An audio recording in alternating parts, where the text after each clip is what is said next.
So someone like Bennett knows how to go through those moments. Someone like Creasy knows how to hire the right people. I would think that the best explorations right now, I think, is Friedland. I think so too. And I actually think it's by a long, long way.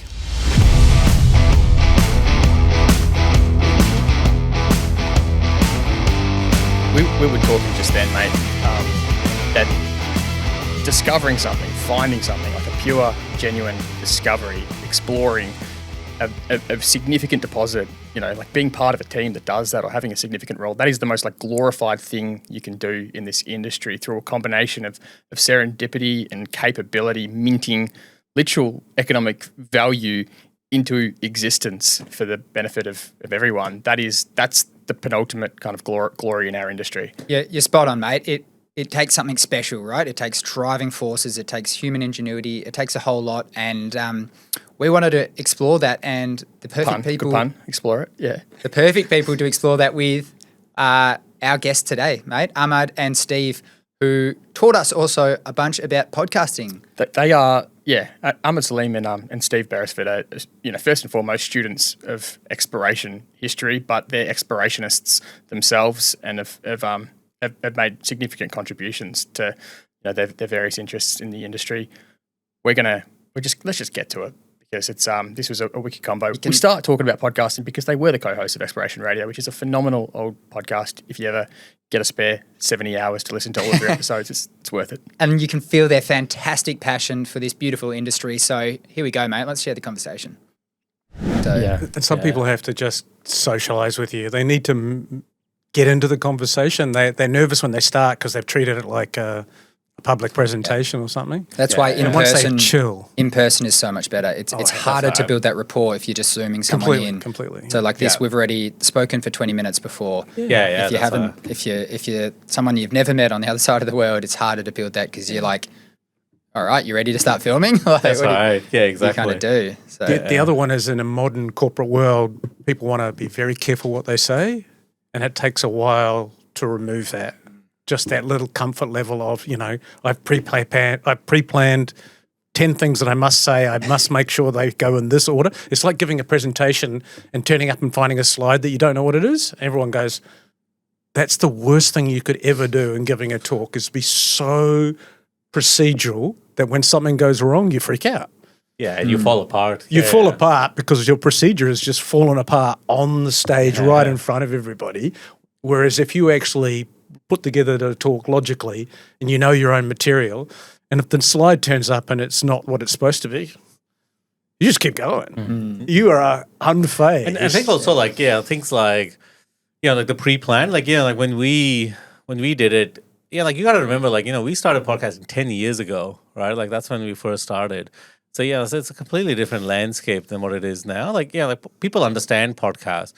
We had to explain to people, I hope you use this content in the thing, but, we had to go to people and explain to them what a podcast was. People are like, pod what? And you're like, well, it's a radio show. And they're like, oh, you wanted me to do a presentation? No. We just want you to talk. And you're like, but why is that interesting? And you're like, well, it could be interesting. You're like, who's going to make it interesting? Well, I'm hoping you will. And they're like, but I'm not interesting. We're like, well, we think you are. Just give it. So this is like a lot of, and then even then we would do all this prep and tell people, like some of the early days, I think we must have done 3 or 4 pre-interview conversations to kind of gear them up to be like, yeah, you got to come and, do not do a presentation. Next call, remember, do not to do a presentation. Third call, remember, do not do a presentation. And when they showed up, they would come and be like, so do you want me to talk about this thing? And they would just talk for 15, 20 minutes like a presentation. And you're like, you know what? Let's just let them get this shit out of there, the thing, and then we'll start recording it. That's where the kind of the material will come from. And so the other things I watch Rogan episodes a lot, and I kind of realized that he used to have this structure where in the first hour he rarely talked. If you actually count, he might talk 10-20%, and in the middle hour he would talk slightly more, and in the end he would talk a lot and kind of own the person. And so I kind of figured out, like, that's one of the reasons why we went to long form was like, you know what, let's just let the person talk for 30 minutes. If they're really well trained, they might talk for 40 minutes in that presentation mode. But at some point, they're going to have to switch over to start talking normally. And that's when the interview will kind of start. Yeah. And then we would burn the first whatever minutes where they were just in presentation mode, and then we would just get rid of that. And that's why it's so good to have politicians come and do that as well, because like how much like pre-scripted stuff can you possibly get through? If you're going to go up there and do a 3-hour conversation, you have to be kind of a normal human to be able to just have a conversation. And that's right. I mean, like, I'll be genuinely curious in like when you have guests on, like how many guests ask you whether you have a script for the interview? Like as a percentage, I'd say it's close to 0. Never been asked if we have a script for an interview. Yeah. The one thing is sometimes people will say, "Can you give us a list of questions?" Yeah, people want to and prep. we will say, "We haven't even prepped for this yet." No, there is no list of questions. So that was interesting, right? Because when we started, everyone asked for a script. So we had to write scripts and say, "Hey, this is going to be the flow of the episode." Word for word. Word for word. Yeah. Script. And then like what we realized, I don't know, like after the first season was that we could totally screw people over by just jumping around on the script, because then they would get more honest kind of because they had obviously pre-trained a certain way to talk, and then you would go and then like they would say something, you go, well, actually let's just jump here and then jump back, and in that thing they would get confused and start talking kind of normally. Yeah, so that's what I mean. I think it's like a lot's changed in 10 years. Yeah, I think it's changed now because the people get it. Yeah. The guest side, I think, understands what they're bringing a lot more than us having to coach them. Where I feel like we had to coach a lot of people on like what a podcast was, what are we trying to do, like why a general conversation is interesting. Most people were like, surely that's not interesting, because I built my career doing 100 presentations a year. Like people want presentations, and we were kind of like, actually, we don't want presentations. We want the exact opposite. We want human beings. Yeah, we actually want a classic. The conversation we did with John Van. These were high-end individuals in our industry, and it's like, these are friends. Would you like to listen in to my coffee conversation with these guys? I'm privileged. I've done these things. Is that something that other people would love to participate in? Most of the world doesn't get that opportunity. And you're like, and when you do these informal, this is what normal day is like for me, having a conversation with John or the like. And you're like, actually, that's what people want. They don't want to hear the formality. They want to hear the real life interactions, which is, the classic is the one I did with John by myself, John Van. And at the end of it, we're going through it. And I said to John, you and I sound like tossers. And then he goes, mm-hmm. And I went, we are. There's two dudes upping each other just as if we were having a coffee. Mm. And it's like, this is a conversation. It's what it's like having a conversation with John. Yeah. This is how I interact when I'm talking with John. The beauty about the medium is anyone listening feels like they're a part of that conversation, and if authenticity is kind of the key ingredient. You said you started 10 years ago. Like voyeuristic concept, I think that's really that's the part that I like. Podcasts is like I feel like I'm a voyeur to other people having a conversation. Like I don't know them. Like it's unlikely my social circle is going to overlap with theirs, but I get to be a voyeur on like listening to them, and then and it's especially nice if they then put as much of their self in there, because you kind of feel like you walked away with a little part of that person in that conversation. And getting those differences of opinion is just fantastic. It might be, like you say, outside your group of friends, outside of the people you associate with, and how they think, people from completely different walks, and being able to just listen in, be a fly on the wall. And also, this is like, I hope you can cut all of this thing in at some point, but like one of the reasons... It's already started. This is it. What are you talking about? This is all we're going to do. This is it. One of the aspects of, around... in the preamble, you kind of told me, like, why we got to, like, the podcast. So one of the points for Steve was this, like, if I'm a 23-year-old in the industry, like, what are the chances that I'm going to be able to talk to someone like John Oransky or John Van or some of the other people that we had on the show? Pretty low, right? So why don't we be that conduit where we have that conversation, and then they get to be a part of it, right? And they can consume 10% of it, or they can consume 100% of it. They may understand 10%, they may understand 100%, but at least they're better off by at least getting that 10% of the conversation, right? So that was one of the guiding principles of doing a podcast early. The other one was really around that I always felt that, like people write down what they do, but people speak what they think, or they talk about what they think. And sometimes I was always more interested in what were you thinking when you did this stuff? Like, why did you do it this way? Like I have your presentation. I saw, you said we did A, then we did B, then we did C, and then whatever, right? But then I'm always interested in like, why did you start with A? Like, you could have started at D as well, because you could have jumped, or like, why did you not do that way, right? And then people were a lot more honest about things like, well, actually I didn't know, so I just started with A, right? And you're like, so someone like John Van, you could like push him. Like one of the moments in the John Van interview was when he talked about the donut of neglect, right? And it was almost like he was kind of formulating that idea in his head as we were kind of talking, right? Which is essentially that on some assets, people focus on the mind, and some assets people focus on really far away from the mind. But there's this area in the middle which often gets overlooked and is where, like there's quite a lot of value to be achieved.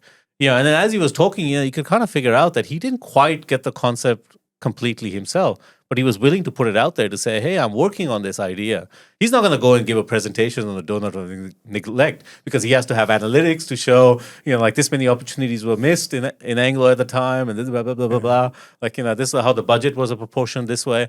He's never going to put that in a presentation, but he was happy to put that in a podcast interview. Right? And that's kind of what I mean. Like, people talk about what they think rather than what they did, and that was kind of what we were trying to get out of those interviews. I'm gonna fact check you.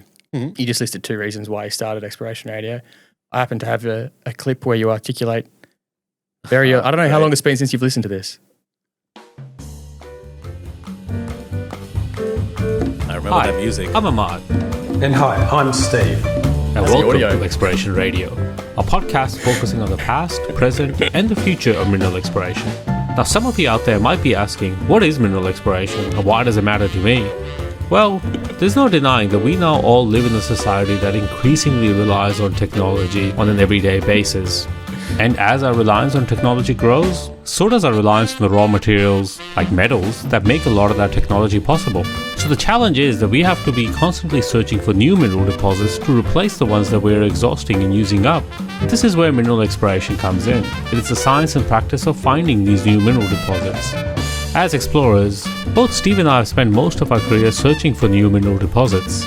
And to be honest, we haven't been very successful, and that's not just us. Overall, the industry itself hasn't had a great track record for the last couple of decades. This lack of success has led to a number of people questioning whether our current practices are adequate for the challenges we are facing now and will likely face in the future. The idea for this podcast arose out of a frustration that both Ahmad and I had about a lack of media to have these conversations. So we aim to bring you a look into the past. We're going to deconstruct the successful explorers of the past. What makes a good explorer? What makes a good discoverer? And we're going to hear in their words, their stories about discovery. We're going to look at this painful transition that we're in the middle of. What are we doing and how are we looking towards the future? Are we ready for the challenges that we face? Are we having the right conversations, asking the right questions? We hope these stories will inspire you, because first and foremost, these are the stories that we wanted to hear. We've searched for these stories because this is what we want to hear about the future of mineral exploration. Cool. How does it feel listening back to that? So prescriptive. I'm going to point this straight out. No, I'm going to interrupt you right here. When we first started, I used to write these really long scripts, and it was me who did this, and I know this, but that one, you wrote that yourself entirely.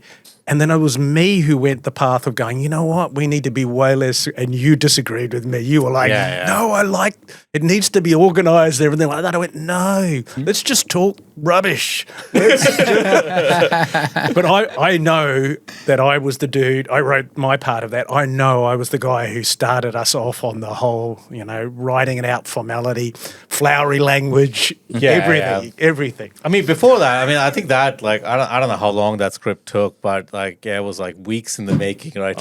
We antagonized over every word, all of this type of stuff. And then, like Steve says, slowly we unwound a lot of that because, I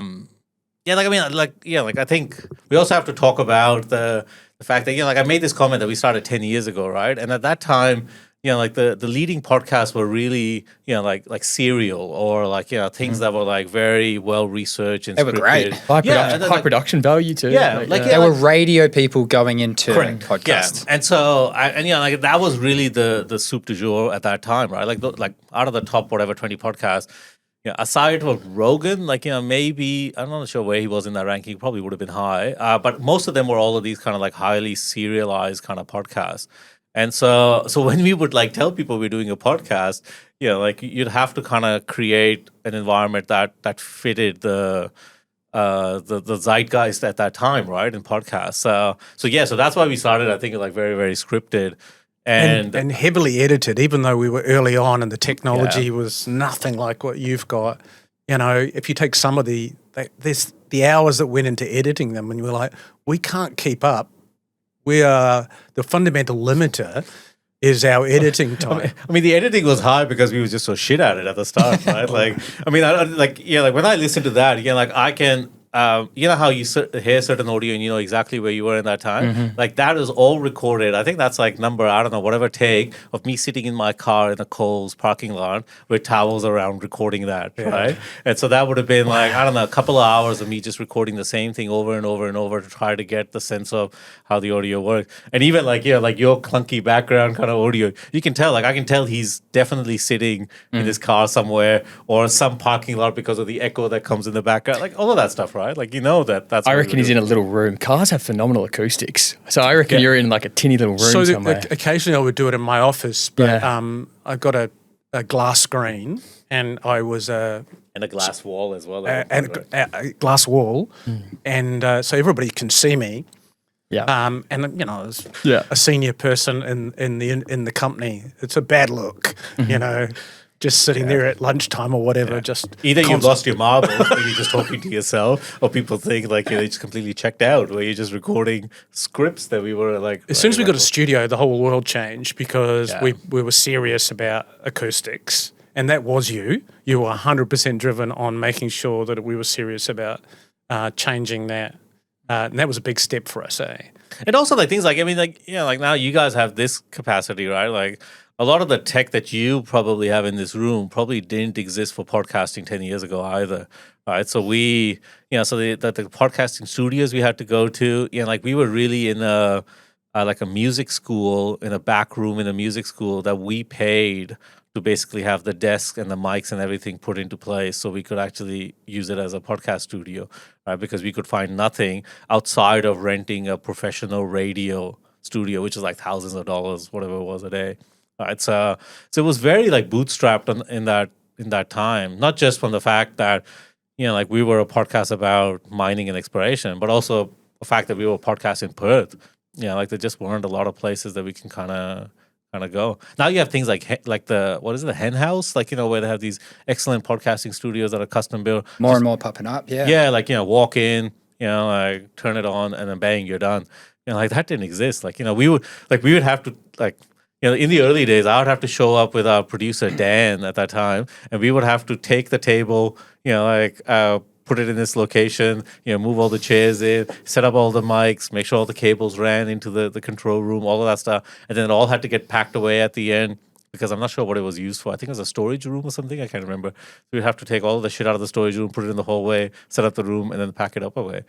So that's kind of how we started. Yep. Mate, in the exact same way that building out a podcast studio, much more easier to do today than it is 10 years ago. Things have gotten better technology. The exact same is true for building a mine today, mate, because one of the biggest limitations, power. Power's come a long way. In 10 years, mate, the ability to get a hybrid power station to service all of your power needs on site in tricky locations where your power reliability might be a concern, sources of power might be a concern. Cross-boundary energy, mate, they have solved this problem for the industry. You're spot on, mate. And it's not just the sources of power, whether you want hybrid, you want your solar, your wind, and all these sort of types of power. It's the financing. They can look after the financing for you, whether you need to be more high on the OPEX and dial down the CAPEX or vice versa. They'll look after you, cross-boundary energy. Zero CAPEX power that is a huge way to get your mind up and running fast as possible. I wish we had zero capex podcasting, mate. That would have saved us a dollar. Tim Taylor is the man for all your needs in power. Give Cross Boundary Energy a call. Go Cross Boundary. You had hundreds of conversations with the industry's most prolific explorationists, and as self-confessed unsuccessful explorationists at that point in your career, did you figure out why the industry has, did you answer the question that you were compelled to start a podcast about? I don't think so, but I think it's a never-ending journey. If we go back to the actual words that were written in the part you showed, I still stand by those. Two different people, Ahmad and I. Ahmad went the direction of very much commercially, more like you during the podcast, and fascinated just because his own self-development was about building things, the technology, moving into that part of the business. Me, I've always been obsessed with the concept of why we're so poor at exploration as a royal we. And so I'm really heavily down the psych side, the behavioural side and everything like that. But both of us wanted to learn for ourselves. It was about, hey, look, this is my journey in development. Do you want to listen in to my journey? So did I learn a lot from that period of time? Yeah, actually more than working for a company. So that's a big call. If we invert what Trav just said there, you guys also interviewed a lot of people that were super successful. What are the characteristics that stuck out from those people? Like Mark Bennett is an example that really sticks in my mind of people that did it, and they did it multiple times. I think it's interesting. I'll frame your question, both of your questions, in the sense that the ultimate goal of exploration is, I think, to get to a discovery, right? To discover something new. And the thing that I kind of took away from was that I think I had a very immature view of what discovery was prior to going through the whole concept of exploration radio. What was that? Is that discovery was really, like a moment in time with an individual, right? And I think both of those are untrue. I don't think discovery is a moment in time. I think it's more like a movie that has many moving parts and takes a while to unravel. And I don't think it's ever an individual. I think it's the role the individual plays is how they interact with certain moments in time, or certain, let's call them decisions, right? Because that's, I think, a much more easier way to understand how they interact with certain decisions at that moment in time. But I don't think it's ever that was my view, right? Like it's like, and also kind of I think some of the constructs around the WMC kind of way of discovering, it was always there was it's Doug Haynes is the guy that discovered this. And as you unravel it, you realize actually, he played a part, but it was a movie. He was one starring character in it. There were other people that in the first act of the movie were actually massively important, but they had faded by the time the final act came around.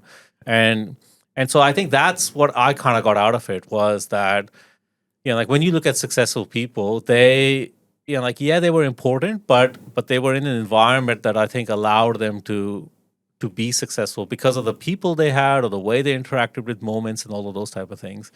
And now when I look at discoveries, that's the lens I take. I don't take that lens that, it was, person X and they were, and they did it on a Monday. I don't think that's how those stories work. I think they are much more evolved in that sense.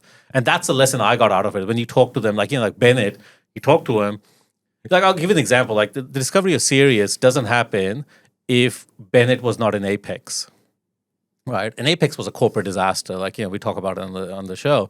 So it's because Apex happened, then there was a link with Creasy. There was this relationship built between Mark and Creasy at the time, where Mark had a favorable relationship with Creasy. There was someone else who didn't have a favorable relationship with Creasy, who was the other executive in the company at the time, and Mark had a falling out with him, but he got along with Creasy, and so so all of that relationship. That was the act 1 of the Sirius discovery, right? Sirius was act 3. That doesn't happen unless that doesn't occur. Now, if Bennett could even go back all the way to Thunderbox and probably before correct. that. Yeah, exactly. So so Mark's own movie in that sense has to be that, he acted a certain way to find Thunderbox and Waterloo and the other discoveries he'd made. which ostracized him to a large degree in the organizations that he was in, but it allowed him to go out and do his own thing in that sense.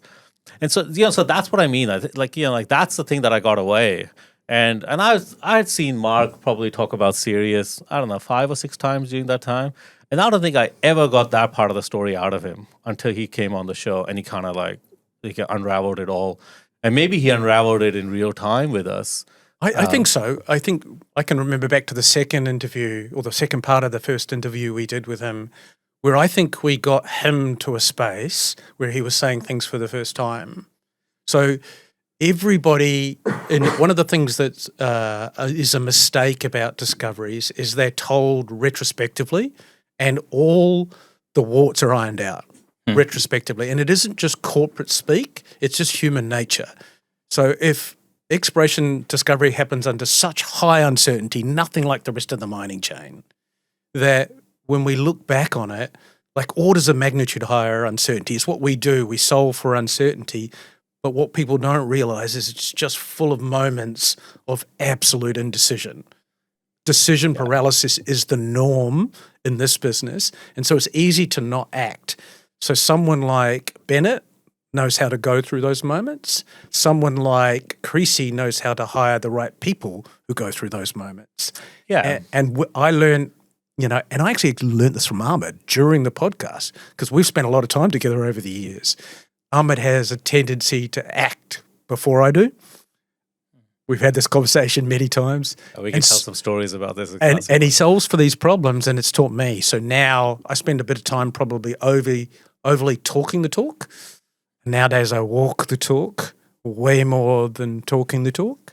Does this speak to a fundamental differing of philosophy that came out of the WMC camps, by the way? Like when we've had a conversation about this, the camp that was the doers and the camp that was the thinkers. Do you think it's related? I mean, we've had this conversation before around this is also, I think, before you kind of jump in, like you asked about like what also changed is I also had a pretty immature view about the culture, I say, like in WMC, like the exploration culture in WMC, right? Like I had a pretty immature view about how, like what made that culture work. And also talking to someone like Bennett, he gave us a lot more about what that culture looked like, because he wasn't, even though I think he desperately probably wanted to be, he wasn't part of the technical kind of group in that sense. He was more the doer. And so, and then that I think that worked in his favor, but it also irritated other people inside the organization, which is why he didn't kind of fit, right? So I think in a nutshell, that difference between the thinker and the doer, I got completely different lessons out of what Bennett did, in the sense that Bennett just did shit, right? And you go, okay, well, you can sit around and think as much as you can, but at some point you just got to go do things, right? So and in that process, you're gonna get things wrong, but on the whole, it's I always ask this question, in order to find islands, you got to get wet first, right? Like you got to go into the ocean at some point, and that's kind of the idea that I kind of got out of it. So we actually talked about this with John Van about the concept of building things as you go. It's very easy to say those words and way more difficult to actually do it, to commit to something that you don't fully know how it's going to turn out. And that's the kind of world that we live in. And one of the beauties of, let's go with Julian Melnick, we'll go with Bennett from the start, is that confident to start the process when you don't know where you're going. Now, this is what makes it really hard in the corporate world, or even with the investor world, is if I phrase it like that, that sounds nonsense, but it is in fact the problem. The problem is some of the most meaningful things that happen require you to turn 50-50 decisions into 51-49. They require a level of optimism and uncertainty that is nothing like the rest of the mining value chain.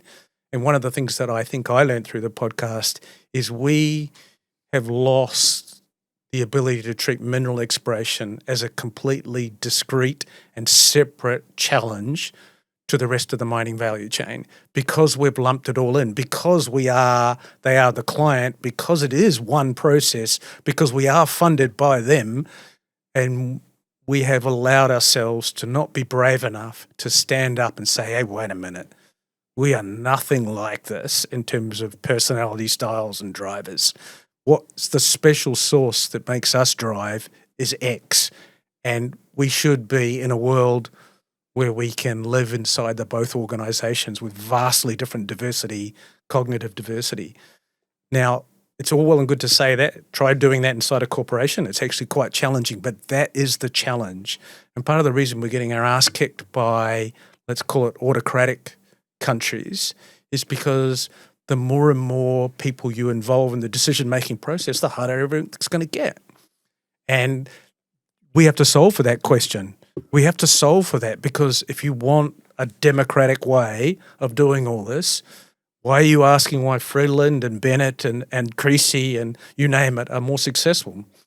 They're making those really, really hard decisions, and you're not.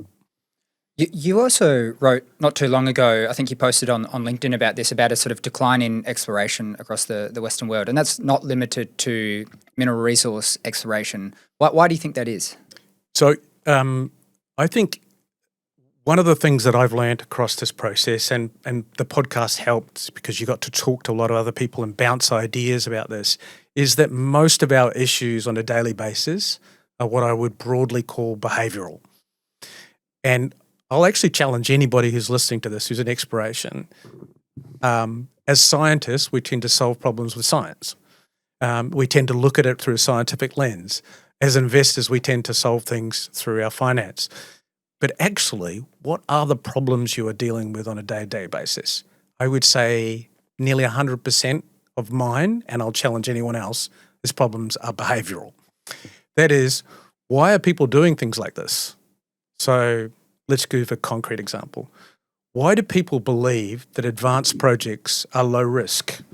Because they have more information. I know John's mentioned this, but it's absolutely ridiculous. It's just not the case in 99.99% of the situations. This is really, really poor way to run a business. I think it's that people aren't thinking this through. They're just doing what everyone else says. That might be offensive to some, but it doesn't make any sense to me. The words you're saying are, this is low risk. It's like, no, this is highest risk thing I can think of to do in the industry. We are clearly talking past each other here.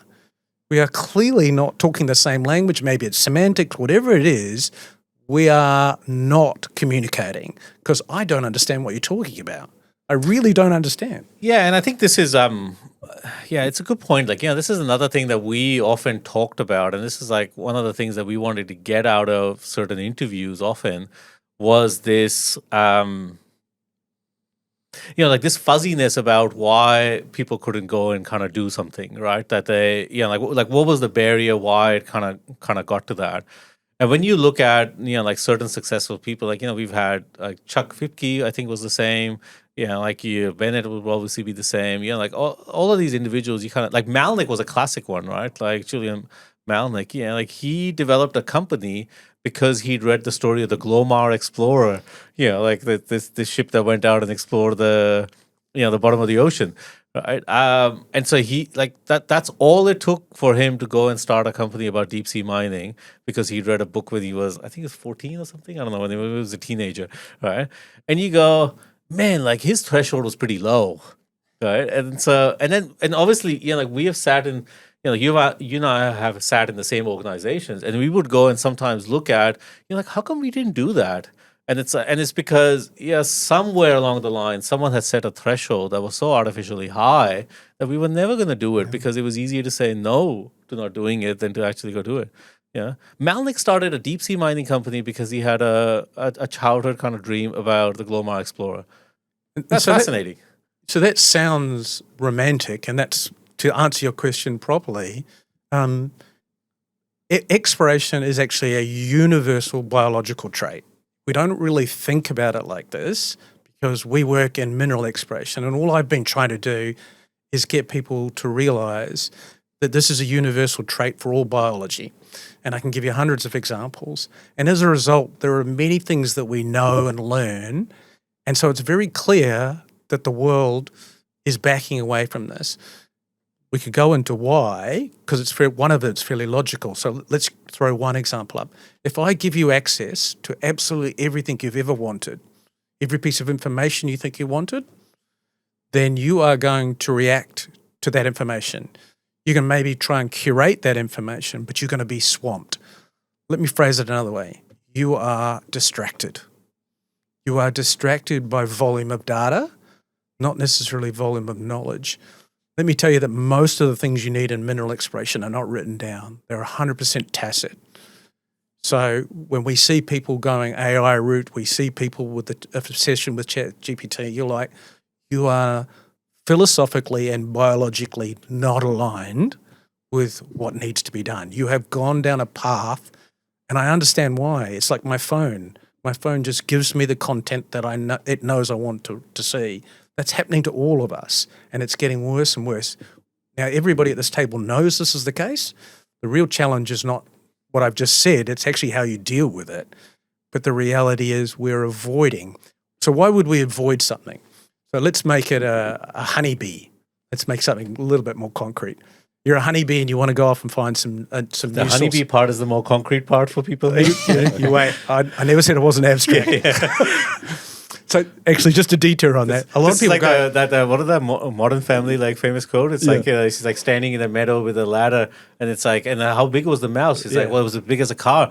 And he's like, well, how can a mouse be as big as a car? He's like, you're standing in the middle in the meadow on a ladder with a mouse. You're like, that's when you want to play logic police. Like this is not the time. I am an abstract kind of guy, and Mikhail, who's a friend of ours, who is actually an abstract kind of guy, was always going, Steve, you're way too abstract. I went, that's not good coming from Mikhail. So why would you go abstract? It's to either illustrate a point using language that's bigger than my expertise or my niche. It's to try and make it a common language. And the other one is because the problem might be higher level. So we set this conversation about why is exploration declining. The easy way to answer is to talk about financing, and these things are real. But you know what? There's several levels below the actual problem. I'll give you an illustration. If the problem was strictly financing, why is exploration declining all the way through the value chain from majors to juniors? It's many things that are broken. It's many elements that are not going right. It's actually a lot higher level problems, and the financing is a derivative problem. And if you want to solve these problems, sometimes you've got to get them up there. And so when people say, oh, you're being too abstract, it's like, that's why I'm not going to apologize, because I know that I need to somehow get people to listen to these more abstract concepts like the honeybee. So the honeybee, if the honeybee doesn't go off and find new resources, he's going to die. Okay? There is nothing that can be done. It's a biological need to explore. Now, that seems rather a serious way to take this conversation, to imply that mineral explorers are going to die, but it's clearly true. Exploration is a need, and it has to be balanced against exploitation, which in this case we could call the actual mining. They're different. So there's only a scout bee that heads off. The scout bee heads off and does all the uncertainty of finding the next series of resources. Comes back, does a little waggle dance, tells everyone else, and then in come the resource drones. That's actually how the whole process works. That's the same as glial cells in your brain. Every biological life form, I mean it, every one of them. If you stop exploring, you don't find new things. If I keep telling you you've got a source of honey and I keep supplying it on your phone all the time, you will never leave for the new resource site. You will never save the hive. And that is what's going on. We don't need to, and it's always been a biological need. Exploration is a biological need.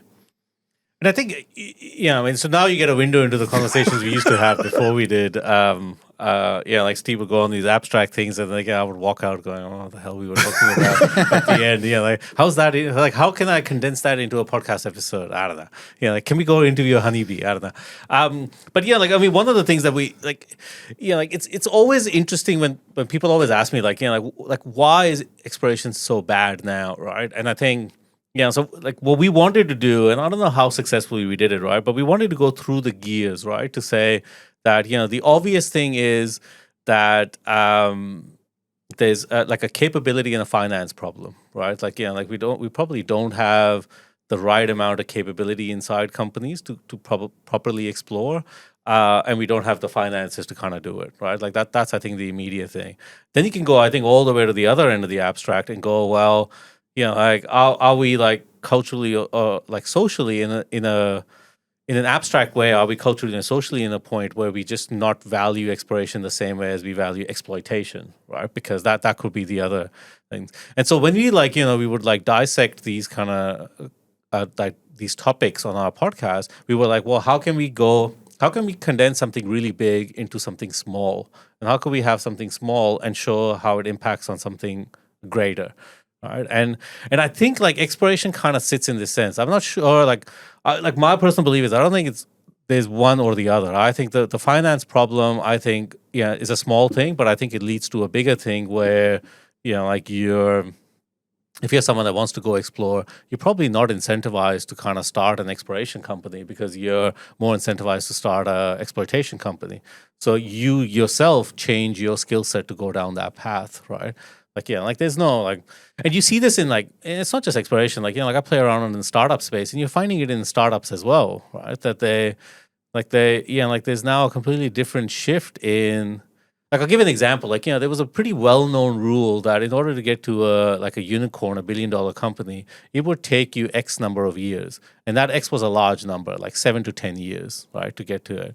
And then there's now this belief that's spread out because of the success of some large software companies early on that you can get to a unicorn in 2 to 3 years. You can get a $1 billion company. All right. So now when you go to investors, obviously investors will want to invest into a $1 billion company, right? So they have now actively chosen to believe the part that it can be done in 2 to 3 years, when in fact it's actually going to take 7 to 10 years to get to that level, right? Like, for example, Amazon, like lost money for 17, 18 years before it got to a point where it actually turned a profit. Right? So all of these kind of things. So when I look at exploration, like one of the narratives I think that we have misled people on is that I think we have sold it as a short-term endeavor, and it never was. It was always a long-term endeavor. It always takes a while, whether that's technically, whether that's commercially, like however you want to look at it, it was always a long-term endeavor. And we have sold it as a short-term endeavor. And so now we have created this malaise where everyone thinks that, it's only going to take like 3 years to go find a greenfields discovery. Well, that's never going to be the case, right? Yeah, to say what you've said in different words, which is something I think you've spoken about, Steve, and Ahmad, we've touched on previously. Steve, you spoke about Norilsk being discovered over a space of decades. It's bit by bit by bit. Yeah. Ahmad, we've spoken about Escondida. The Escondida we know 40 plus years later is not what they first discovered when they put those whole... It's gone through like 18 expansions or whatever it is to get to the size that it is now. So you need to see something like a Vicuña or whatever what Philo did and similar type projects, and have the sort of vision in a sense and the patience, to your point, that acknowledge that this takes time. Yeah, I just think it's, like when I've obviously sat inside companies, I've sat on the investor side, and I think this is the message that I find that we have misled people on really grossly is that like even technical people kind of do it. Like you look at like the Russians, like the Russians did. Like as part of this like Norilsk talk that I'll do, I'll talk about how many expeditions they did, right? They like between the time that they first found coal in the Timor Peninsula to the point where they found Talnak, which is the big deposit now, they were somewhere on the order of 112 different expeditions, right, over years. And so let's transfer that into an exploration program, right? They had 112 exploration programs to get to that discovery over a period of 42 years, I think it was, right? So why do we have this perception that you can go find Talnak or something like that in a new area in 3 years? I mean, what lunatic has come up with this concept, right? And now, like, and I get it that if I'm in a company, and I was in a junior exploration company, we sell the dream that like, oh man, next program, it's going to tell us exactly what we need to know. Right, it's not gonna, like, maybe it might, right? There's a small percentage it might, but it's the instant gratification from all our swiping. Yeah, I think so. I mean, like, I don't know. Like, yeah, maybe that's a good way to put it, right? Like, we're doing the instant gratification of swipe left, swipe right on exploration programs now. Let's turn this around, because this is where I've been going in the last few years outside of the podcast, is times. I actually think it's the issue. And it, as you've pointed out, I think technical people don't even fully appreciate how long it takes to do these things. So I don't think you can do meaningful exploration as a result when there are retail investors involved. Okay? Be cool. As soon as you've got people with that sort of mentality, things have to be way more concrete. And that's causing people to go this advanced project rate because they think that means concrete or closer to being a mine. Of course it doesn't. Most of them are further away. That's the misleading part that I don't know that I don't understand. So people think greenfields exploration will take too long. So let's turn this around and go, well, why as in a community don't we accept that the world is what it is? It's changed, and we all have phones and we all have social media, and we are all on the ADHD spectrum. So why don't we all accept this and now turn back towards us and say, how do we change mineral exploration to do this faster? How do we find, let's go for a really radical one, how do we find Norilsk in 3 years? And the standard answer to that should be, can't be done. Welcome to the challenge. Welcome. Why should we talk about we aren't recruiting the best and the brightest? Well, one of them is an image problem, but I actually still think that isn't even the high enough level. If you want the best and brightest, show me the challenge. Show us the challenge for why this it is. Put something in front of them. If the critical minerals, critical metals theme is correct, and we aren't going to find enough copper, and we can have that argument, but say we need to find these really big new deposits that'll lead us into the next century, then we are not going to make it by working business as usual. We need a transition into a fundamentally different style of mineral exploration. Ahmad's looking at me like, do you really think you could do this in 3 years? No. But I do think that's the direction we should be going. This is an important question, right? Like, if the question is that we need to find Norilsk in 3 years, then the way we operate is not how we should be operating. Correct. Right? So you got to change the way. It's like, me saying I want a six pack, but I'm never going to go to the gym. Like, at some point I'm going to have to change the way that I operate in order to get the fitness level that I need. And that I think is like, I think we talk about the fact that people say we're going to find Norilsk in 3 years. And we're going to do it by drilling one hole a year. Exactly. That's just, that's insane. Like, that's not going to so on one hand, you're telling me the story, but your behavior is actually eliciting a completely different outcome. There's that word again, behavior. So I think this is the problem. There's just a disconnect from what we're capable of doing and what we end up doing. So actually, if you listen to someone like John, there's just so many words of wisdom in what he talked about. And you're like, is that translating on the ground? And the question, that's a rhetorical question. The question is, why is it not? Why is it not translating? And the answer is, we've evolved from prospecting. It's a real evolution, but we're transitioning into like another world. And that world is a massive lift in expectations, technologies, and capability. And that's quite scary. And even on an organizational level, I think that there's just never this understand. I think it's easy to say that this message is out there, and you can choose which one you want to which one you want to digest and which ones you don't want to digest. But even in an organization, I find there's this the right hand not talking to the left hand kind of thing.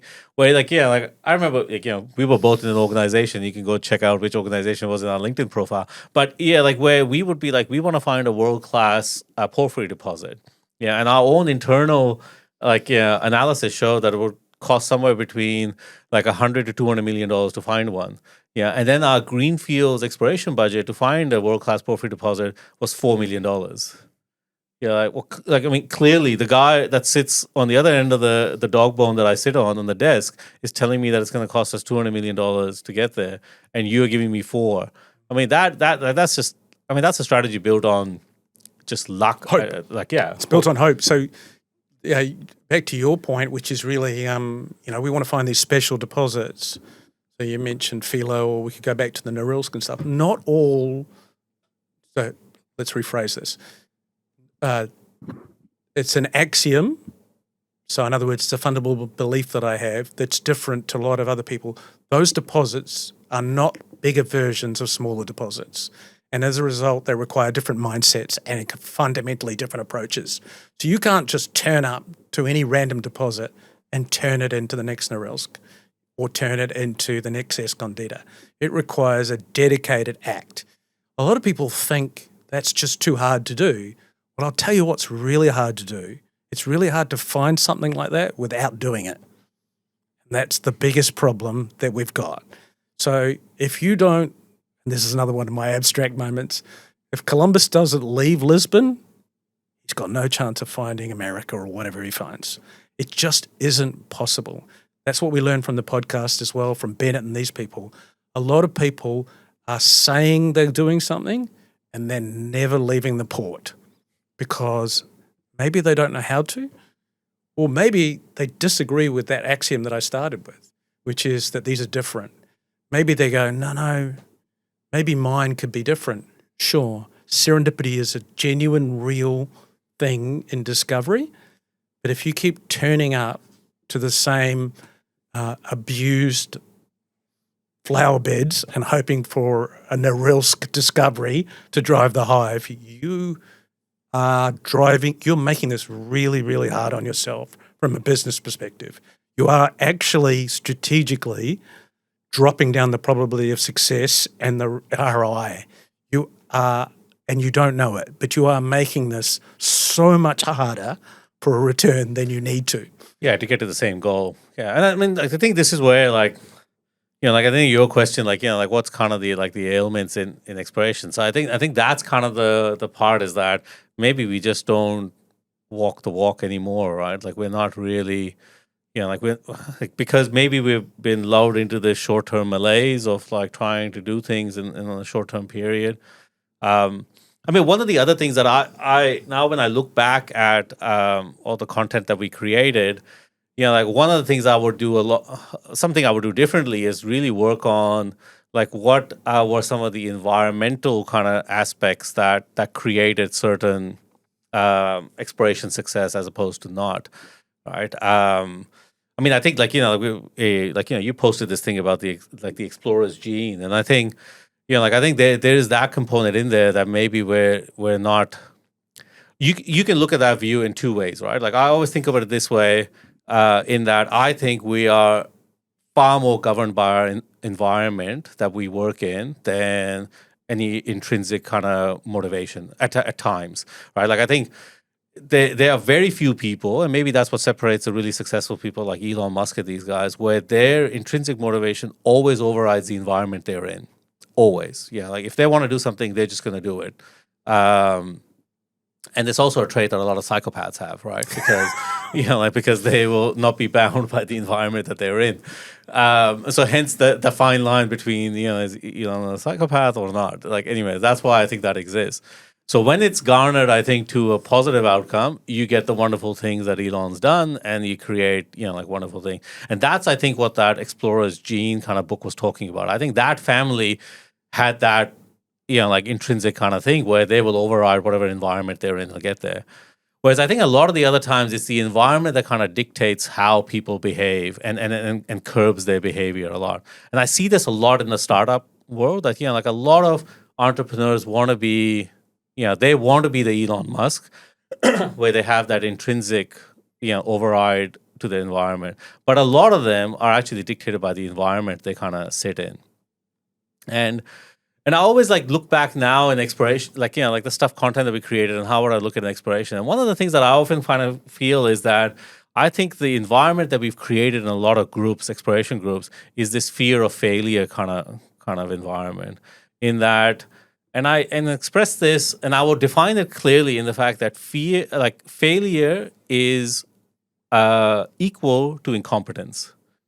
And I don't think that's the case. Not when you're dealing with uncertainty. Yeah. Correct. And I think that's what, I think that's from an environmental point of view, if I go to organizations now, and they ask me, how come we're struggling as an organization to find things?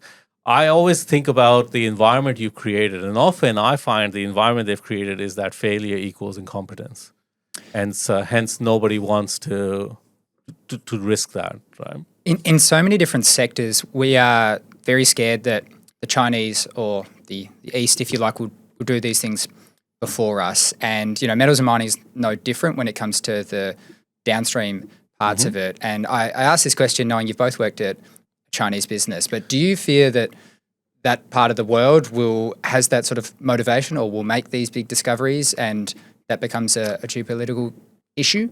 Yeah, I mean, I guess the one thing that like we found in our time in MMG, I mean, I'll be interested in your perspective because you obviously started much higher than me in the organizational structure. But what I found was that we had a lens that we could do things longer term. So we weren't. We weren't very we would come up with a strategy, and I clearly remember in MMG we had a strategy, and Min Metals was that you'll have 7 years to execute on this, and after 7 years we'll come back and talk to you, right? So it wasn't that on a Monday you have a 7-year strategy, Thursday, hey, how's the 7-year strategy going, right? Whereas I find when I work as a consultant for a lot of companies, it's we spend all this time coming up with a strategy, and then it feels like they're like, well, let's review that strategy a month later, and you're like, the ink hasn't even dried on the strategy yet. I don't think we need to review it. I think we need to let some water run under the bridge. And so I think that's one of the things I found when I kind of dealt with people. There was we have a 7-year strategy. And I don't think it was. I mean, I think they tempered with it closer to the 7-year period. But I think for the large part, they kind of let us do whatever we wanted to do for a while. So I've worked for a few foreign companies, and this is a common conversation. Let's just be abrupt to start with. In terms of building big things, the West is getting its ass kicked, and we have to solve this problem without moving towards ideology, because it's actually not really ideology. So it's not just that they've got longer term plans, it's actually they've got an element of autocracy, which just means they've just got a refined decision-making process. And one of the reasons why that's relevant to mineral exploration is the earlier you go in the value chain, the higher the uncertainty, the harder the decision-making process is. Now, a lot of people who are at the other end are going to be offended by this, but I'm afraid it's orders of magnitude harder to make earlier exploration decisions. Remember, we start from nothing. There is nothing more uncertain than nothing. It's not uncommon for me to get good geos who come and work with me who are not capable of dealing with this. So sorry to interrupt, but one thing I think is really important to know is that you start with nothing, and then the incoming information can look the same, but the payoff it could be phenomenal. Yeah. Right. And I think that's always a challenge, right?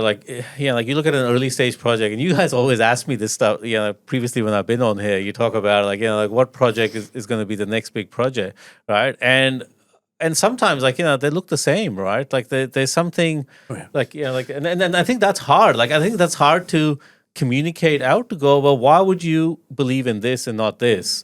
Right. And that really it comes down to really belief, right? You have some tacit knowledge or some intrinsic kind of thing that says, you know what, I'm going to back this one over this one.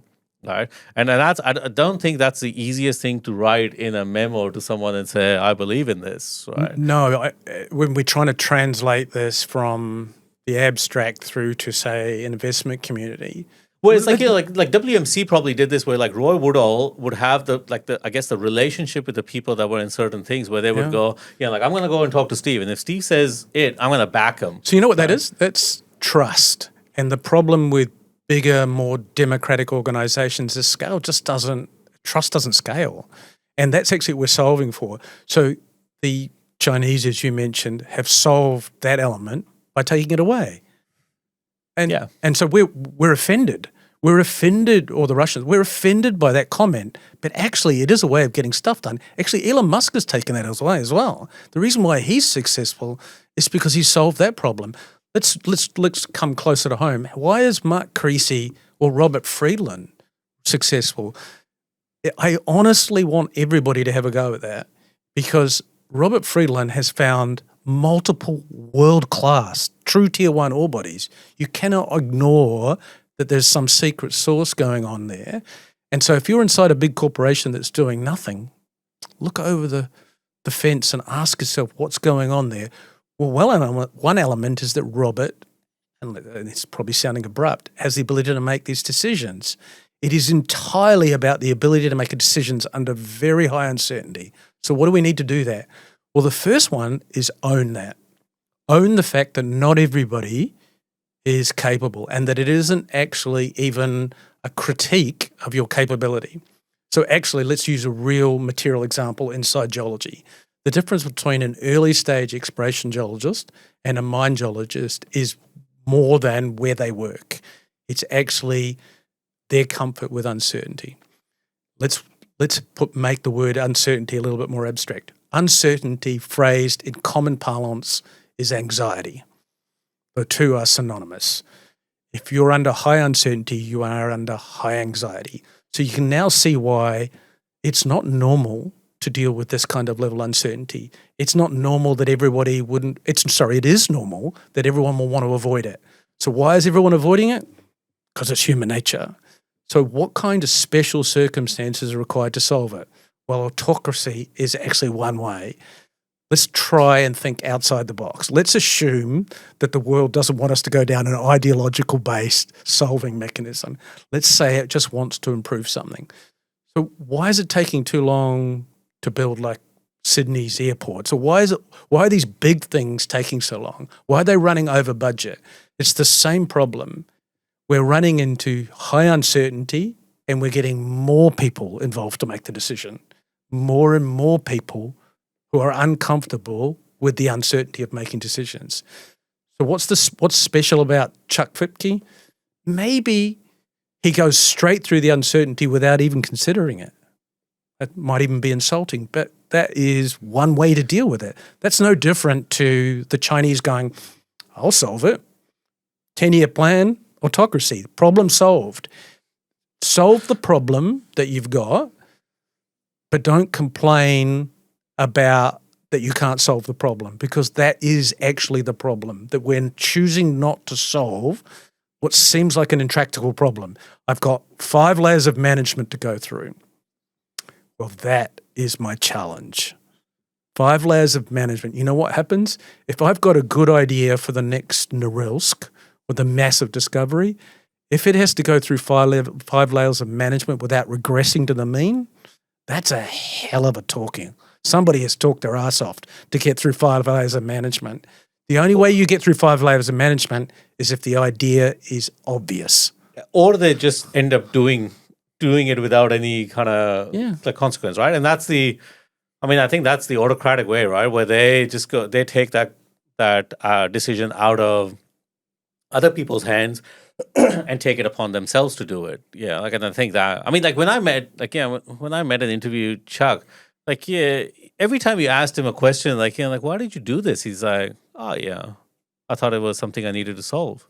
And so he just did it, right? And he's like, I'm like, oh, like not many people know, but like, I don't know how many people know, I should phrase it that way, in that Chuck runs a really quite like leading edge kind of mineral analysis lab, right? That he is largely built, I think, largely by himself. In his garage. Yeah, like as a entity. And you like ask him, you're like, why did you build a mineral processing lab, analytical lab?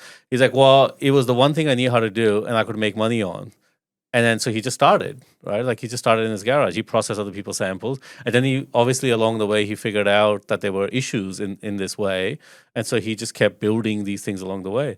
I mean, I went and toured his lab. Like, like he has probably world-renowned PhDs. He probably holds more patents, I think, than most like ALS or anything like that, right? Because he invests in it. They have their own software. They have their own algorithms that they run. All of this type of stuff.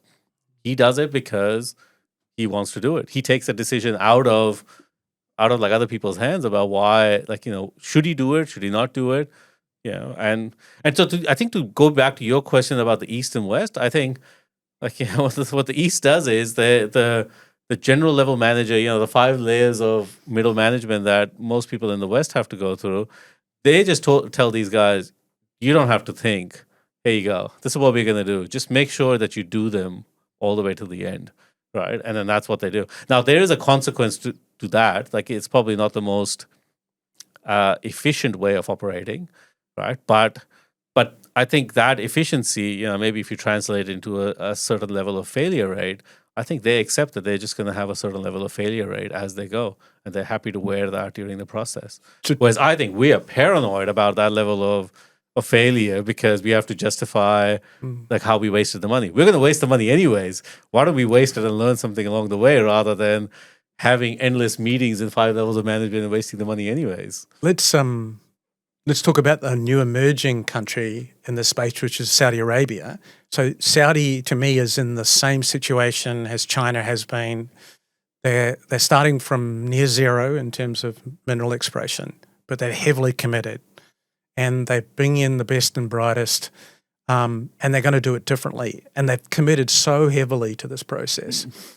And so I'll ask you the question: who's going to be the world's leading mineral explorer inside 5 years? And it's a loaded rhetorical question.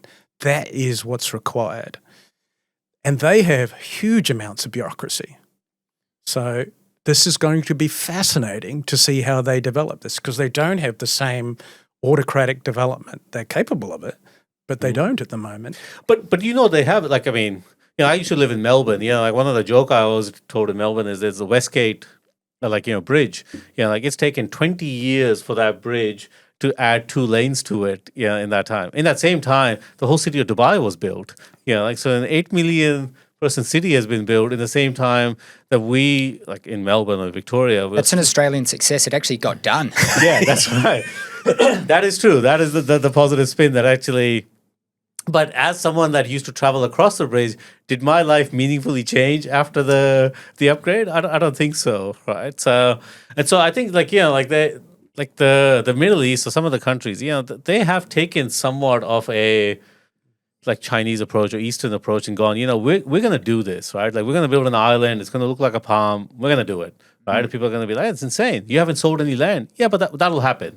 Right, because we'll build it. It's extra fascinating as well because you think about your resources and your scarcity that you might have, and they have an abundance of capital right now. But on the scarcity side of things, they sort of know that their economy is going to change over time, so they are desperate to diversify that. But that is like a longer dated thing. So to pull the idea back to having long-term goals and sticking to it. And needs. So they need. So back to that biological abstract concept, there is a need and it's very clear, but the impressive thing is that they understand that the timeline isn't a push of a button. Yeah. It's not going to be like, that's the mistake I think that China made, and they have solved that, as they always do, by instead of discovering resources and paying, they made a lot of bad mistakes early, they've solved the problem downstream, and they've completely caught us all with our pants down because it's turned out to be in certain resources, certain metals, the right call.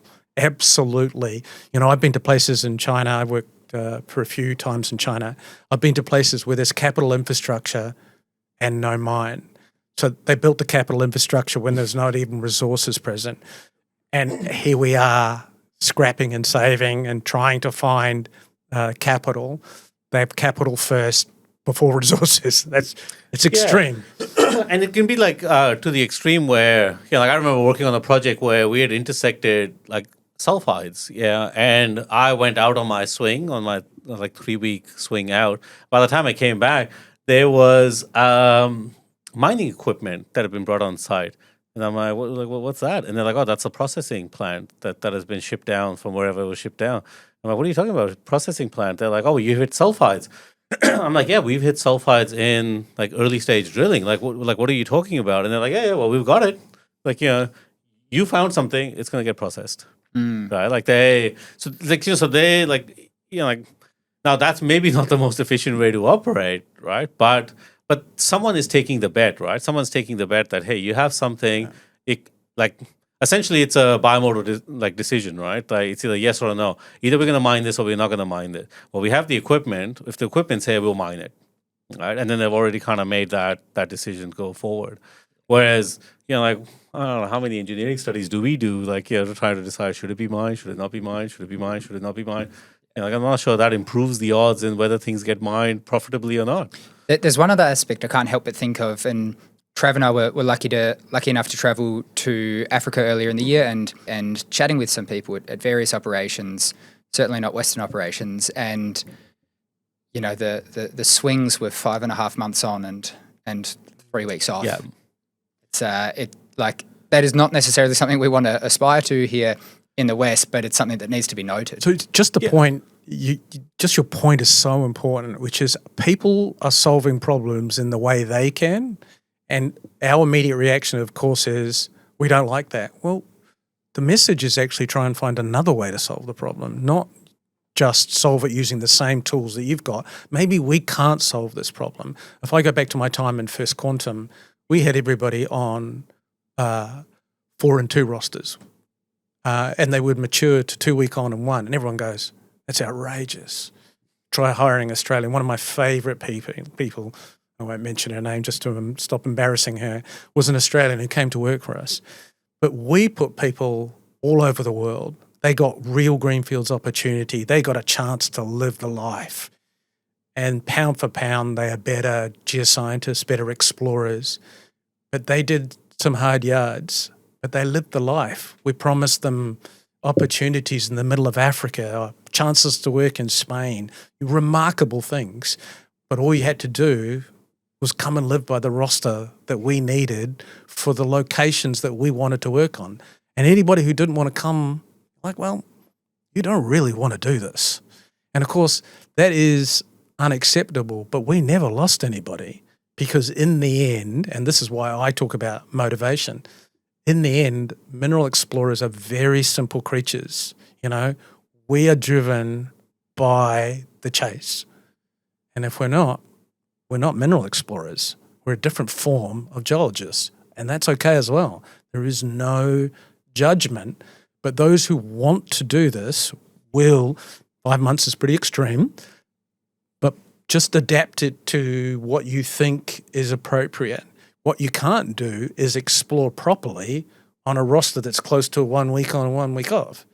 Like, that isn't going to work. I work for a company who remain unnamed a few years ago, and they said, we want to move to greenfields exploration.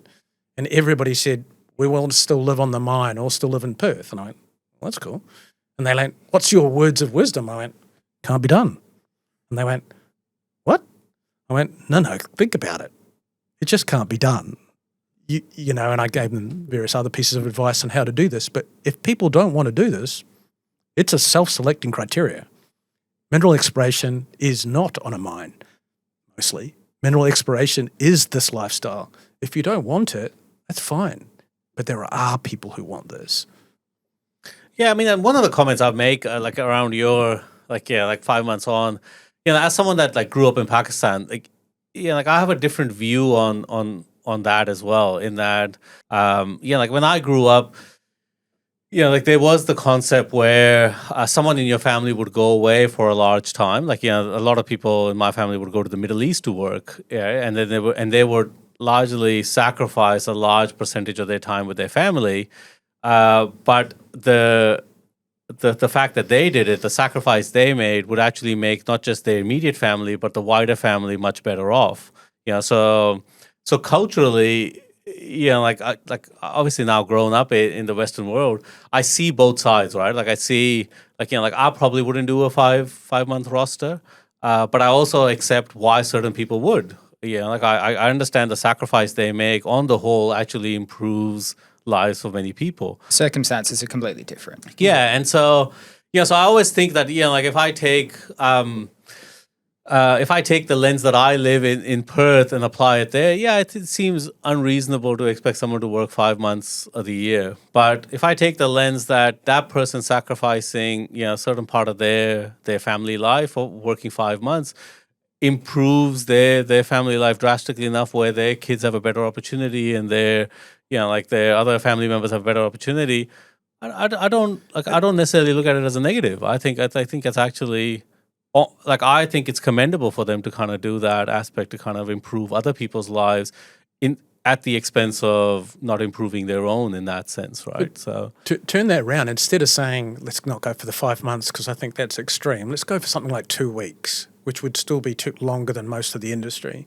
What would it take, instead of being defeated by the norm, what would it take to move people onto 2-week rosters, 2-week and 1 rosters as a global explorers? And everyone goes, more money. Really? I don't think so. It's the environmental thing. Yeah, so I actually think it's the reward and the thrill of the chase. I know people disagree with me. I get yelled at for this viewpoint. People are like, you're being naive, you're being romantic, whatever you're trying to do. I'm like, no. You know what? I've mentored a lot of Geos and I talk to a lot of Geos. I'm right. I know I'm right about this. People want more. We're not providing it. If you provide no thrill, no real expression, and want to move people onto longer rosters, you're going to fail, of course. You've got to provide, this is your word, and this is one of the things I learned from Ahmad, currency. You've got to provide something to someone to motivate them to want to do something. So come here and let's try and find the next Narils. Now, there are a bunch of people going, well, no, I'm going to go to the Pilbara and make more money. Fine, no judgment again, dude. But you know what? Yeah, it's their choices, right? There is no judgment. There might sound like there is, but there is no judgment. It really is a case of going, like, people who want to do this, let's go. Let's do this. But hey, there's a few limitations. I love my lattes and my long macs, but we're going to have to be making some shittier coffee for a little while, and we're going to have to do this. Now, if you don't like that, well, let me show you some of my world, some of the places I work and stuff. And then there'll be people who go, man, I really want to do that. I know. And I know that there are people who don't want to do that as well. Good. You stay here. We're going. Yeah. And I think that, like the more nuanced conversation in here would be is how do you keep the people that have that intrinsic drive to explore when they go through changing personal or cultural lives, like when they're going through a part where they want to have kids or they want to have like how do we create the world, like how do we create the environment that still kind of keeps those people engaged and not give them a job where like they maybe get to a point where they're so jaded that they actually go and do something completely different, right? I'll explain it like in my terms, right? Like at a point in my career, I was working a job where I traveled 330 days on the road, average somewhere between 300 to 330 days of the year. So 10 to 11 months I was on the road, right? Now that is a hugely unsustainable lifestyle to keep if you want to do other things in your career, right, or in your life. Not career, like personally, if I want to do other things, if I want to have a family, kids, anything like that, that is hugely unsustainable. And so at one point, I left the industry. I stopped doing those roles, and I kind of feed that desire by doing other things, like starting companies or going and learning something new or exploring something new cognitively rather than physically in that sense. But what I find is that I think there comes a point where I think companies are maybe not thinking hard enough to create an environment where they can kind of keep people during that part of their life, because they will come back. They will go back. Like if I had the opportunity when my kids are a certain age, like I would love to go traveling again. Right? You can tell he has young kids, can't you? Right, like go do that because this is the part that I value now. There will be a part where I'll value something else at some point. But I think this is where, going back to, I think one of the ailments that we have, and this is why I think companies like WMC and, some of the previous kind of companies did very well, is that they created an environment where they could keep people like this. Right? I remember when I first joined WMC, I worked with 8 people, and the shortest time span any of them had spent inside the company was 22 years, which I found fascinating, right? That everyone that I work with had been there at least 2 decades. Like that's pretty unusual. I mean, I don't think you would ever find that now. Like that a whole group had been there for 2 decades. They all started as graduates. Yeah, they all went through the process. They all went and did further study funded by the company, came back, went through that whole process. Right down to the lady that did our accounting. Like she started as a graduate and worked all the way through in the accounting department. Right? So how did they create that environment which has allowed people to stay for that long? Right? They must have done something. Because people don't spend 2 decades in the same place unless it's good. Guys, I think there's sort of limitless amounts that people can learn from this conversation. I found it fantastic. I think we should wrap it up with a question you guys have asked a lot, and I want to sort of serve it back to you guys. What is, starting with one each, something that should stay firmly in the industry? You go ahead first. Oh, I knew you were going to say that. You've got to give me time to think. Something that needs to stay. The training of field geology. So one of the things that we're under real pressure is that universities, geoscience is in decline as a university subject globally. It's about the economics of universities and the economics of running sciences in universities. It's got nothing to do with our industry. That's one part of a Venn diagram. There's another Venn diagram that the industry is rising and needs more geoscience. It sounds like an equation that can't be solved. The way it's going to be solved is to do things differently. But the real risk is that people won't get the training that they require because it'll be too expensive to do so. So field work has become one of our largest costs, the cost of putting people into the field. But at the moment, even with the promise of AI and every other technology you can think, this is still a field-based science. This is still a science about observations and a science about going into the field. We've got to keep that, even though at the moment the equation looks like we're going to trend the wrong way. I'm going to go on a similar point to Steve's, but I'll try to make it, and I don't mean to say this controversially.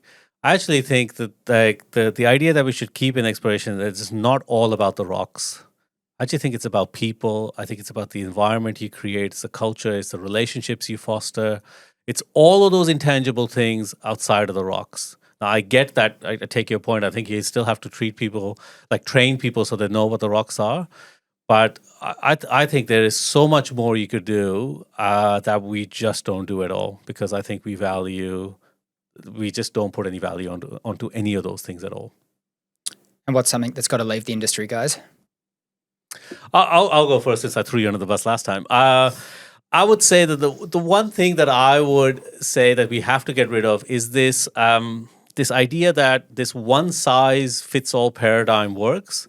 I think we got to get rid of that. I don't think it works. I don't think it works from a people point of view. I don't think it works from a geographic point of view. It definitely doesn't work from a jurisdictional point of view in the various jurisdictions we work in, and it definitely doesn't work on a company-to-company point of view. Everyone wants to create this like one magical thing, like this one magical paradigm. And I often say, and we talk about this, right? Like this WMC culture that people want to create. Like WMC culture was great, but it might have been. One view is that it's an artifact of history now, right? Like it may not be able to be replicated in that same way. So it's that one size fits all paradigm I don't think works. And I think as mining companies, I think we're definitely going down the path where we want to take one approach, because it's that systematic, or system thinking, in that it's one system. I can teach you, and everyone understands the system and it'll work magically.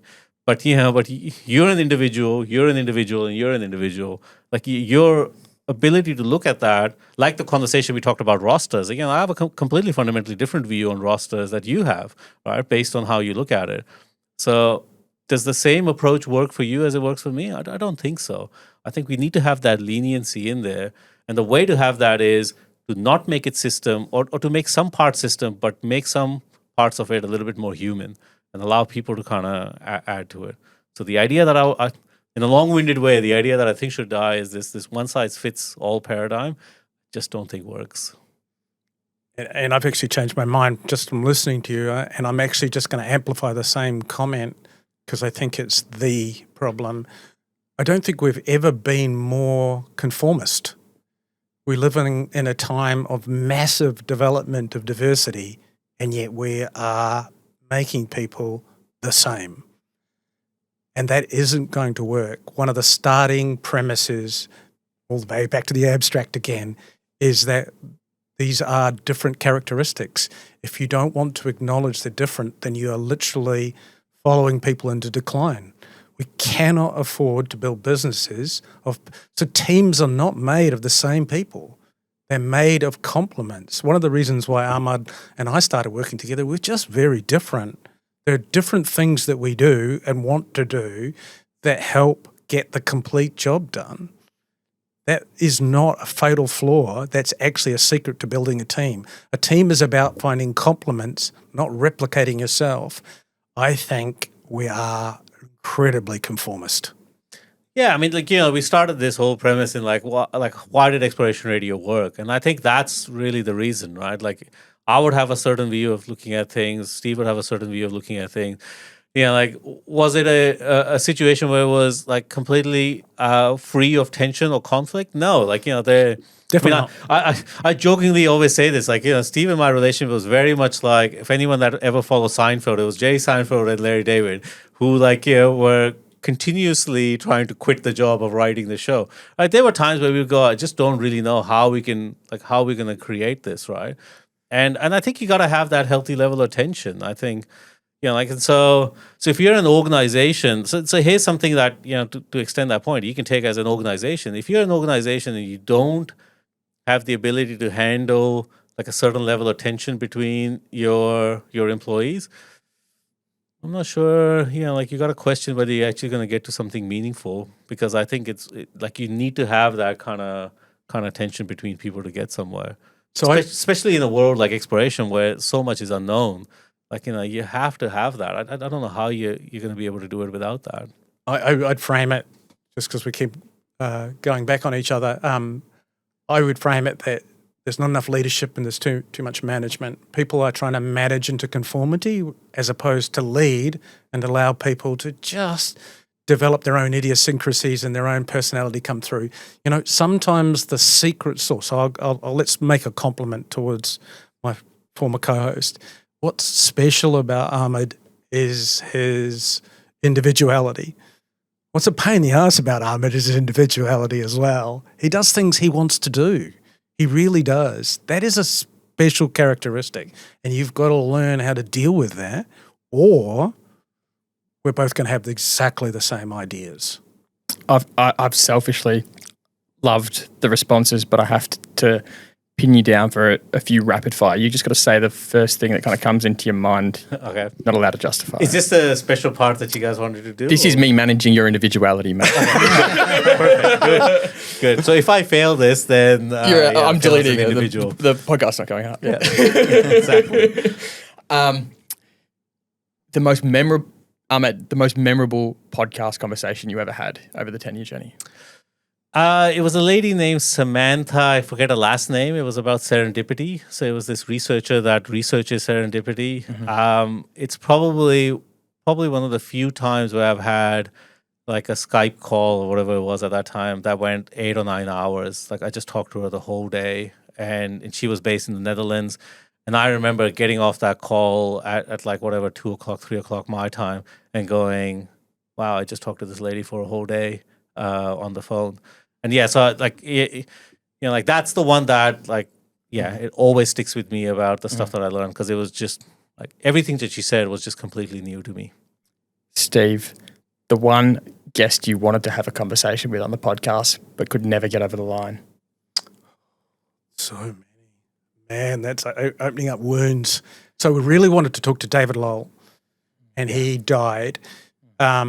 And the reason that's relevant is that we did get to talk to David Kingston, which is one of the more memorable episodes you'll ever listen to. It's a petroleum episode, and he died after the episode. But these are true legends. These are the sort of people that you tell people to go and watch your own podcast because the person is on another plane. So we talk about, Mark Bennett, no offense to Mark Bennett, but he's one of the most successful people that you'll ever meet. But David Lowell is the man. You read my mind for my next question, Ahmad. The most important explorationist in modern day era. The most important explorationist. Minerals explorationist. See, this is where like Steve and I kind of differ in that sense, right? Like I think like David Lowell is definitely from a scientific point of view as a geologist, I think is definitely the person. I would think that the best explorationist right now, I think, is Friedland. I think so too. Because his track record is unbelievable. It's and I actually think it's by a long, long way. Like, and it's the fact that he's done it day. with different teams, different areas, like clearly he has I don't know his technical chops on what I'm sure he has some, right? But yeah, I think what he's done is incredible. I'm staring at the big score as you're answering that question, and my God, we could have a whole other conversation just about Friedland alone, I'm sure. But I won't. Steve, the most important exploration book, or the book that you read that maybe had the biggest exploration outlook impact on you? So it's behind us as well. It's the Copper Mountain. I challenge anyone to read that book and imagine being Jacques Dozy and taking that long to get to a discovery without knowing it's there in the first place. It's 28 days. That's incredible. But even more incredible is that Freeport redo that journey knowing it's there with that length of time in front of them. I don't think that's even possible in the modern age. I don't think it's even conceivable in the modern age. And I don't know who impresses me more, Dozy or Freeport. Both of them are on another plane. Ahmad, the billion-dollar mining company or higher that is most capable of making a significant discovery? $1 billion. So the true unicorn in the mining space, in that sense. Yeah, the mid-tier and higher that is capable. I mean, I'll go a little bit different in that, like what I'm interested in is I may not name one, but what I'm interested in is companies like Cobalt or things like that are trying to do something different, right? And I think I'm always interested in that because I look at it from the lens that I'm sure 99% of them are not going to be successful, right?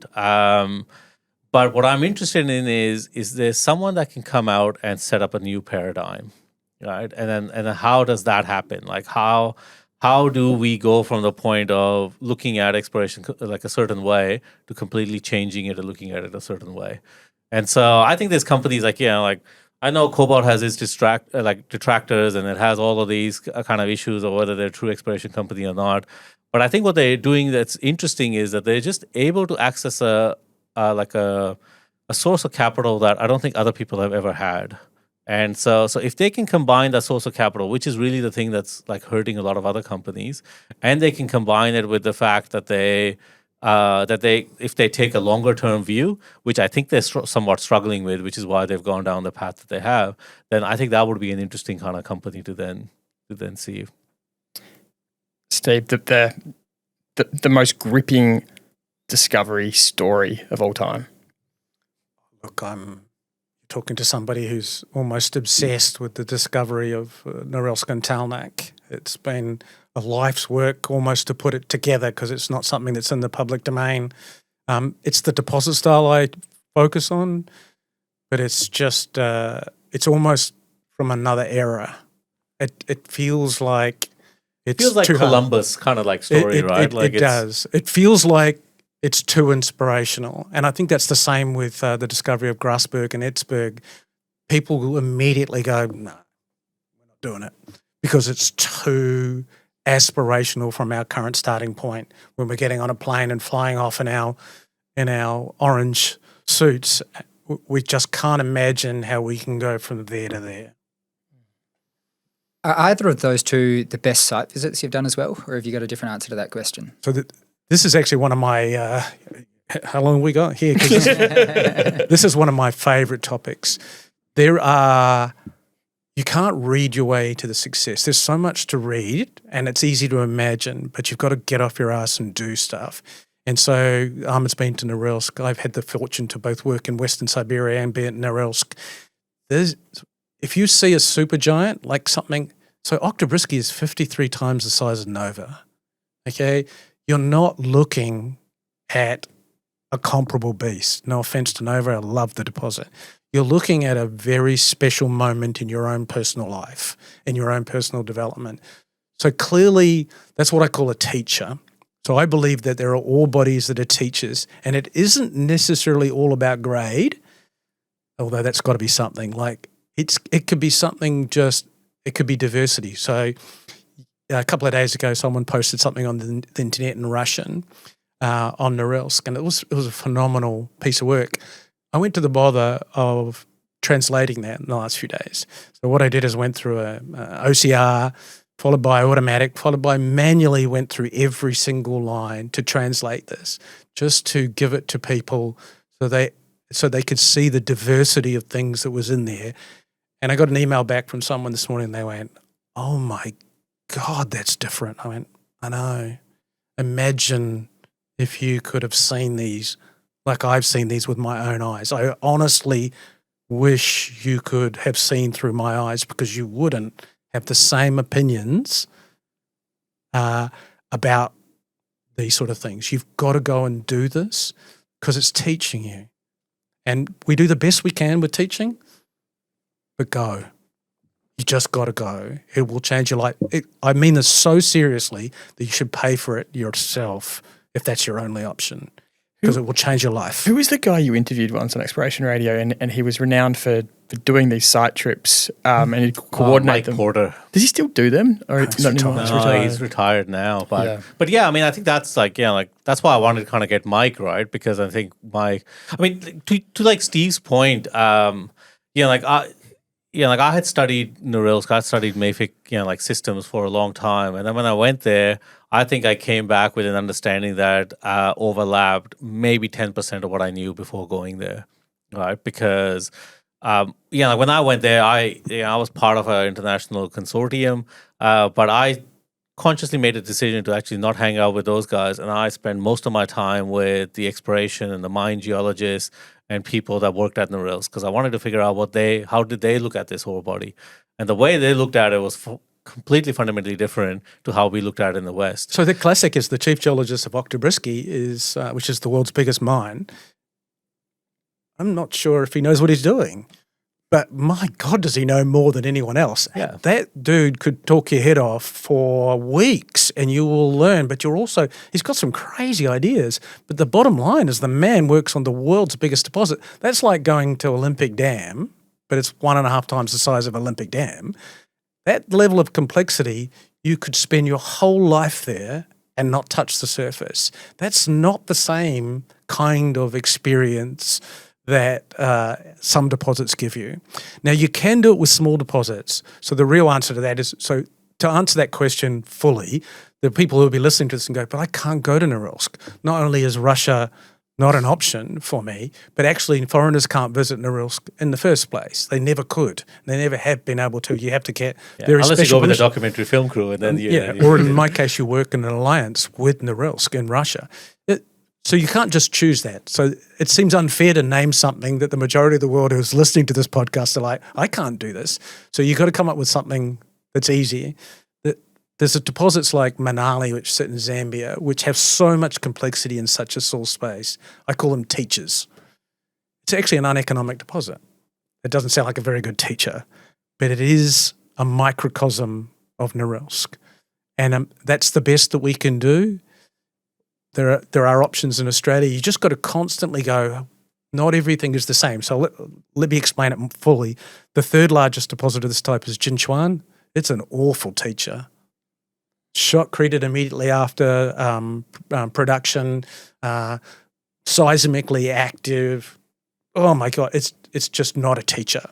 There's just nothing about the way it's mined that's going to teach anybody that fundamentally changes how you work.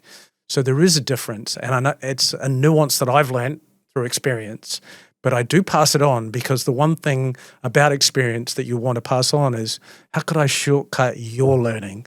Well, don't do this is the simple answer. Do this, don't do this. And maybe you'll not listen. Trust me, I've got teenagers. People don't listen, but just really stress that point. If you get an opportunity to do the big things, pay it yourself.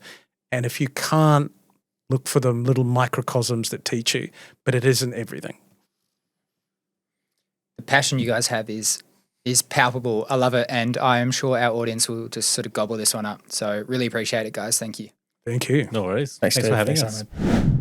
Mate, how good was that conversation? I hope all the money miners out there loved that one as much as I did. And it is all thanks to our fantastic partners, Grounded, Cross Boundary Energy, and Sandvik Ground Support. Hooroo, money miners. Hooroo! Now remember, I'm an idiot, JD's an idiot. If you thought any of this was anything other than entertainment, you're an idiot and you need to read out a disclaimer.